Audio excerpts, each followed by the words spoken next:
ବାର୍ତ୍ତା ବାର୍ତ୍ତା କବିତାଟି ସଚିଦାନନ୍ଦ ରାଉତରାୟଙ୍କର ପାଣ୍ଡୁଲିପିରୁ ସଂଗୃହୀତ।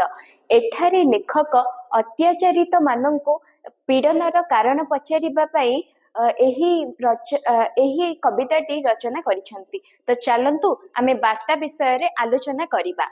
ଶତାବ୍ଦୀର ସିଂହଦ୍ୱାରରୁ ଆସିଅଛି ଦୂତ, ଆଣିଅଛି ବାର୍ତ୍ତା ଭବିଷ୍ୟତ। ମାନେ 100 ବର୍ଷ ପରେ ଦୂତ ଆସିଛି ବାର୍ତ୍ତା ଆଣିକି।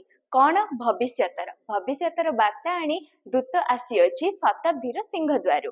ଜୀବନର ସମ୍ଭାବନା ଯହିଁ ମୂର୍ତ୍ତିମାନ, ନାହିଁ ଯହିଁ ପ୍ରାଚୀର ପ୍ରାନ୍ତର।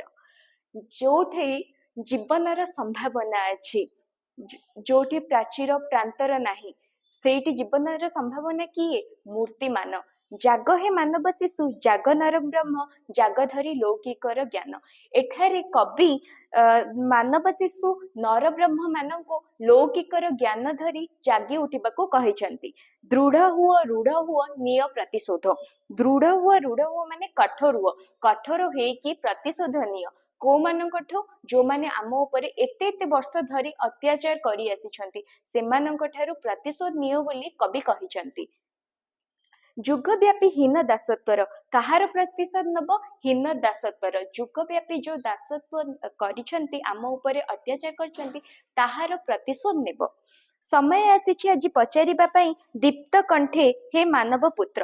ମାନବ ପୁତ୍ର ମାନଙ୍କୁ କବି କହିଛନ୍ତି ସମୟ ଆସି ଯାଇଛି ପଚାରିବା ପାଇଁ। କଣ ପଚାରିବା ପାଇଁ?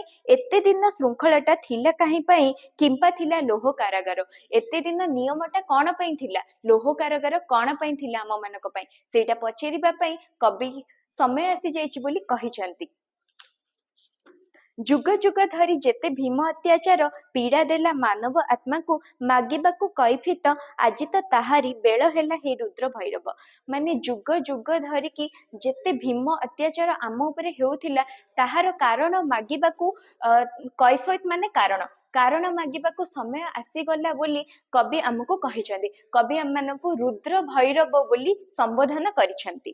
ଶତାବ୍ଦୀର ସିଂହଦ୍ୱାରରୁ ଆସିଅଛି ଦୂତ, ଆଣିଅଛି ବର ଦେବତାର। ମୁଁ ପ୍ରଥମେ କହିଥିଲି, ଏବେ ବି କହୁଛି, ଏଇଟା କବି ଆଉ ଥରେ କହିଛନ୍ତି ଯେ ଶତାବ୍ଦୀର ସିଂହଦ୍ୱାରରୁ ଆସିଅଛି ଦୂତ।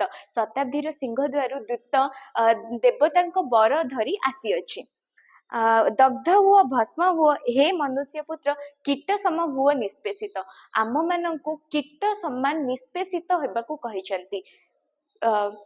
ଲଭ ତହୁଁ ଜ୍ଞାନ ରଶ୍ମି, ବୁଝ ଆଜି ମୂଢ, କାରଣ କେ ସେହି ପୀଡ଼ନର। ମୂର୍ଖ ଲୋକମାନେ କୀଟ ସମ ନିଷ୍ପେଷିତ ହୁଅ, ସେଇଠାରୁ ଜ୍ଞାନ ରଶ୍ମି ଲଭ କର ମାନେ ଅର୍ଜନ କର।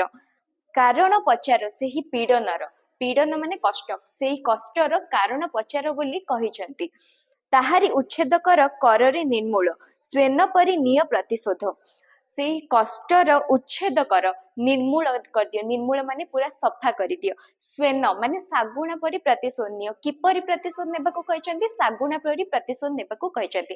ସ୍ୱେନ ପରି ପ୍ରତିଶୋଧ ନେବାକୁ କହିଛନ୍ତି। ସେହି ତୋର ମହାଧର୍ମ, ତୋ ଶ୍ରେଣୀ ଚେତନା, ଭସ୍ମ ମଧ୍ୟ ଘେନ ଏହି ଦୀକ୍ଷା। ଏଇ ଯୋଉ ପ୍ରତିଶୋଧ ନେବା ହିଁ ହେଉଛି ତୋର ମହାଧର୍ମ। ଭସ୍ମ ମଧ୍ୟ ଘେନ ଏହି ଦୀକ୍ଷା, ମାନେ ଭସ୍ମ ମଧ୍ୟରୁ ଦୀକ୍ଷା ଘେନ କର, ଦୀକ୍ଷା ଆଣ। ଏଠି କ୍ୱେଶ୍ଚିନ୍ ଆସିବ ଯେ କେଉଁଠାରୁ ଆମେ ଦୀକ୍ଷା ଗ୍ରହଣ କରିବା? ଭସ୍ମ ମଧ୍ୟରୁ ଆମେ ଦୀକ୍ଷା ଗ୍ରହଣ କରିବା।